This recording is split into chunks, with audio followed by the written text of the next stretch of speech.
มืดมาแล้วลาวพี่น้องสุราษฎร์ธานีนี่แถวไดมอนด์นะคะมืดช่วงบ่ายก็แดดออกเยอะแต่ตอนนี้มืดแล้วลาวพี่น้องมืดเลยดีวันนี้วันฮัท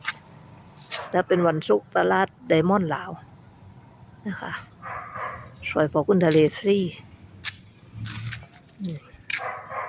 เราหมายช่วย